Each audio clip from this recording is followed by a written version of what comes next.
Are your Airbnb bookings down, or are you just curious about listing on VRBO? Today, I'm going to give you what my opinion of the major pros and cons of VRBO are, and if you should use it as well as your listings on Airbnb. What's up, guys? Welcome back to Airbnb ABCs. Although this channel is called Airbnb ABCs, it may surprise you to find that I get nearly 100% of my bookings from VRBO. And it wasn't always like that. When I first started this channel out, I was about 50-50 with Airbnb and VRBO. And when I first got started in the short-term rental space, I was nearly 100% Airbnb, and it took me probably 6 to 8 months to get any traction whatsoever on VRBO. I find that that's pretty common, and I find that a lot of people ask if they should even be looking at VRBO, if it's worth listing on VRBO. For me, the simple answer to tell you is yes. It is absolutely worth listing your property on VRBO. And so if you only get this far into the video, click the like button, subscribe, and go list your place on VRBO and try to grab some bookings from there. But if you want a longer explanation, you really just end up casting a wider net than Airbnb alone, and you end up with a service that is in a lot of ways very similar to Airbnb, but with some pretty significant differences. And that's what I want to get into today, is the good and the bad of VRBO.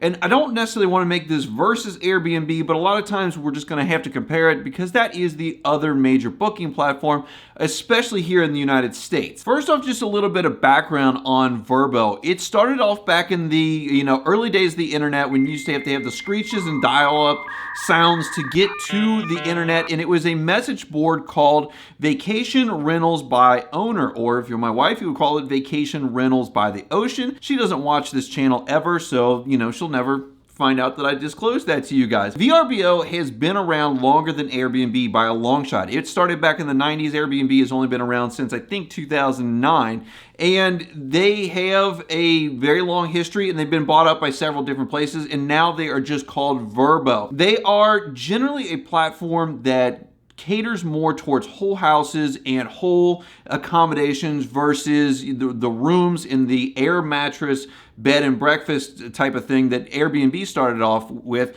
early in its day, even though it has kind of moved more towards a VRBO type of model where they're renting mainly complete accommodations, apartments, houses, etc. Let's start off by getting the cons out of the way so that we can finish this video up on the pros of the thing. The biggest problem with VRBO, and this is pretty much from everything that I've heard everyone say in my experience, because I've had a lot of experience dealing with VRBO and all of its little, weird things that it does. It is horribly out of date, and it is just slow. If you guys are familiar with Airbnb's really slick platform, everything tends to work. Everything is very nicely presented. It is a tech company. Airbnb is a tech company, and if you are super familiar with that and you're looking to jump to VRBO, welcome back to 2014, because that is essentially what its app looks like. That is what its web page looks like, and the performance of them are pretty much on par with 2014 as well. It's clunky on both the website and the app. Pages will take sometimes forever to load. There will oftentimes be errors for no reason whatsoever, where either the connection times out, it takes you somewhere where you weren't expecting to go, and then you can essentially just reload it and it just does it okay, or you might have to reload it 2 or 3 times and all of a sudden it just works for no apparent reason. It is a tech nightmare, and it is, horribly obvious when you're going through and you're making changes to your listings, especially if you are using other softwares to manipulate the different platforms. So for example, for me, I have Price Labs, and so when I want to update my prices or my minimum stays, I update that in Price Labs. It syncs to Hospitable, and then Hospitable syncs to the various booking platforms that I have and updates all the things.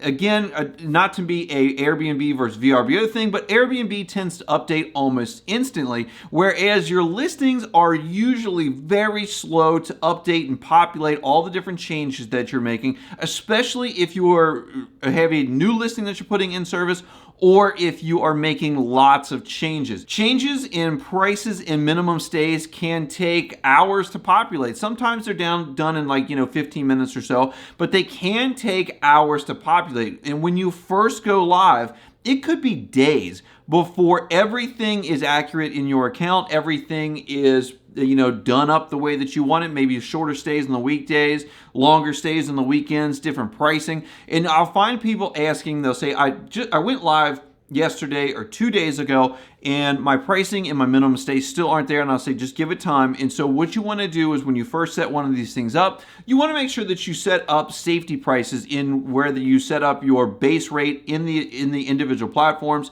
so that as these things populate, you aren't getting bookings for like Thanksgiving, Christmas, 4th of July, any holiday at like $200 or $175. Make sure that you're starting off at least like, $500, $600, and then let your pricing software and everything else sync to the actual prices that you want, because it is going to take a longer period of time than the other platform, Airbnb. In addition to the slowness with updating things, your payouts are slower. For example, with Airbnb, it seems like every time that I get a payout, it is within 24 hours of the guest checking in.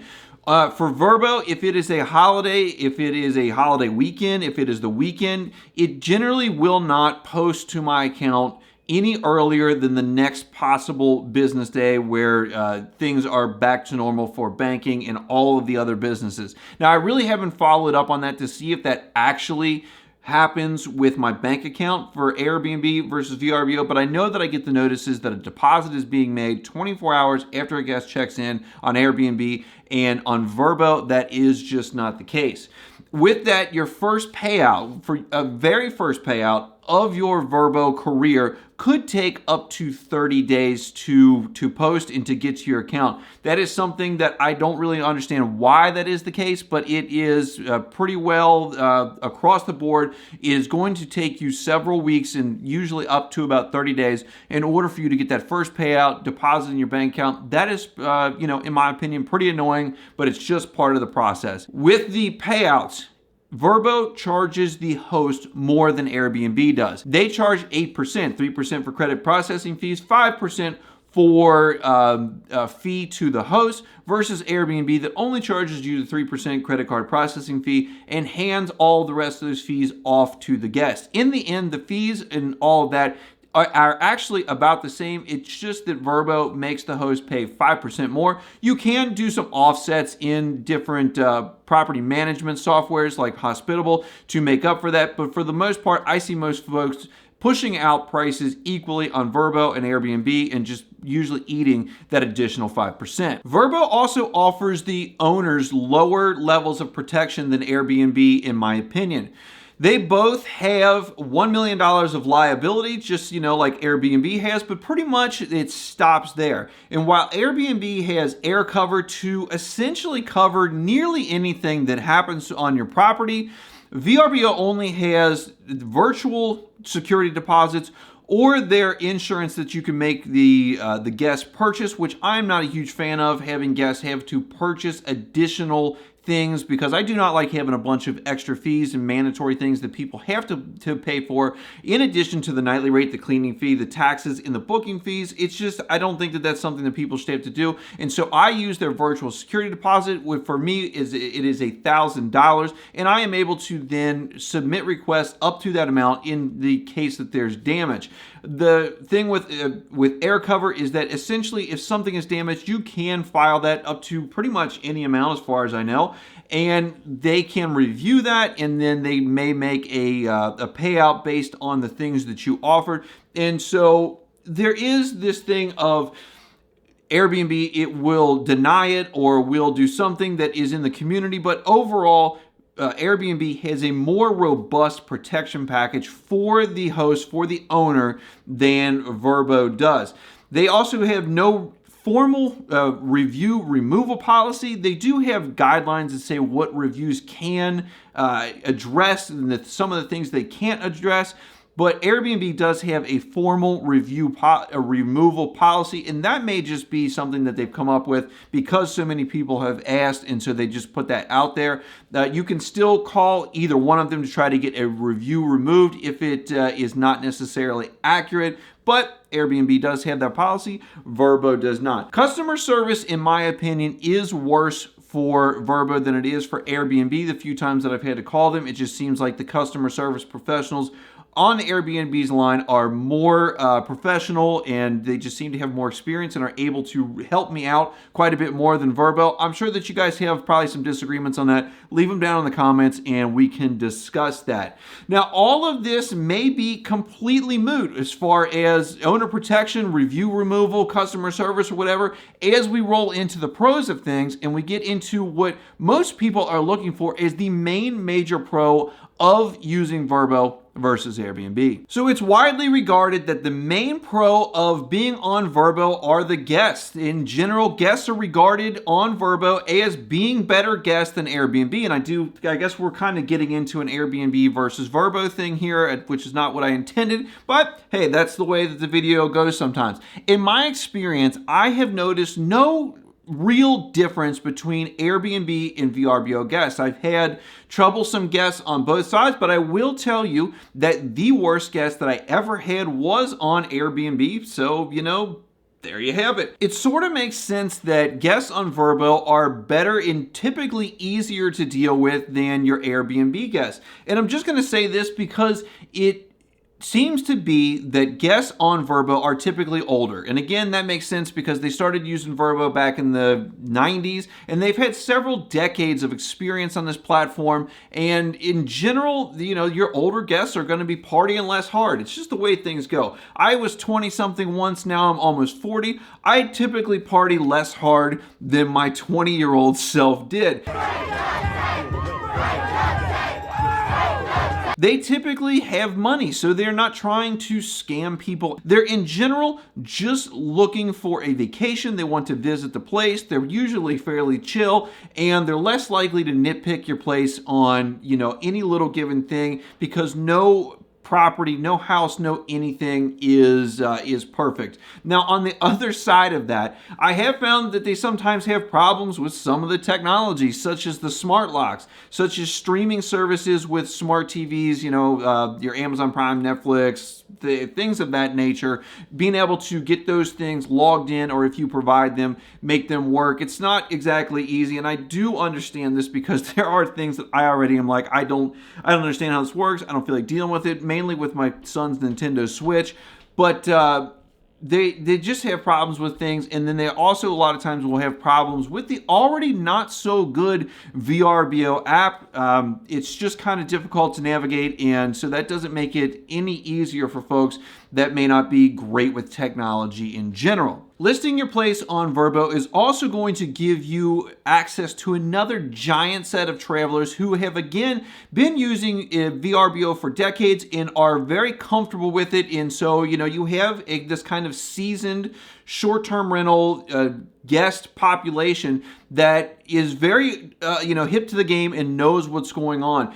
This allows you to cast the widest net for your property, and it gives you the ability to have a backup platform if you are only on Airbnb, because a platform, and especially Airbnb, can get a little bit finicky if you have something that might go wrong. Someone might say that you have something wrong with your property, and so they take it offline for a certain period of time, or they may lie about something, maliciously towards you, and you might be delisted from Airbnb for a period of time while they review your property and make sure that you are legit. And so having VRBO as a backup, even if you don't get any bookings because you may have your entire calendar taken up with Airbnb bookings, and I'll leave a link about how the different Airbnb and VRBO algorithms work, but it will give you a backup for your property in case something would go wrong. VRBO is also part of the Expedia group, and so you're going to get exposure to all of their affiliate sites,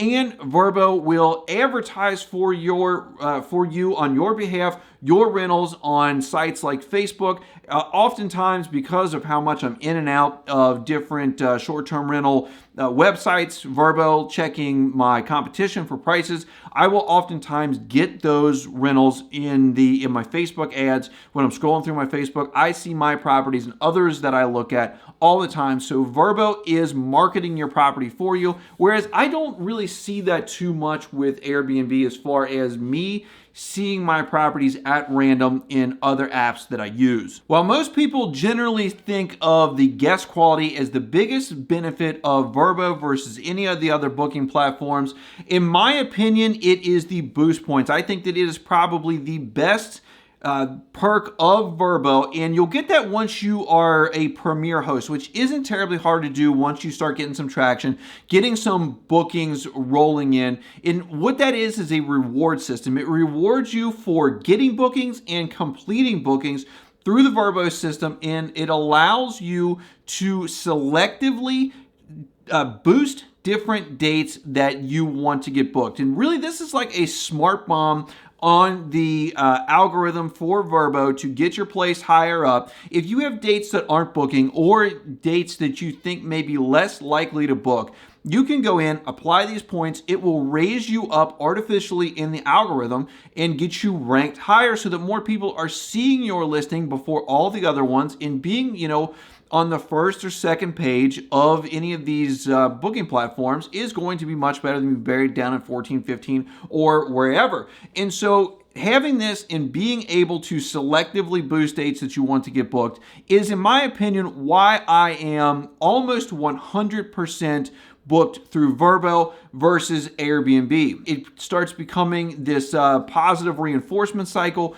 where I get more bookings from VRBO and therefore I get pushed up higher in their algorithm. I get more points. I can push myself up higher in their algorithm. I get more bookings, and so that sort of is a rinse and repeat thing. And on the other side of the coin, on Airbnb, I get less, and so I get less bookings. I get pushed less higher up. And so there is some good and bad depending on which way that you want to be on the two different booking platforms, or if you want to try to stay 50-50. But the boost points with Premier Host is, in my opinion, the best option out of any of the booking platform tools that you can use, even better than Airbnb custom promotions, because it allows you to set your prices wherever you want and then use little bits of algorithm boosting tools to push yourself up and try to get that booking. So click on the links that are on the screen right now. They're going to tell you guys all about how we run our Airbnb business from afar, the types of cabins that we buy. There should be a cabin tour playlist up there to see exactly what it is that we get into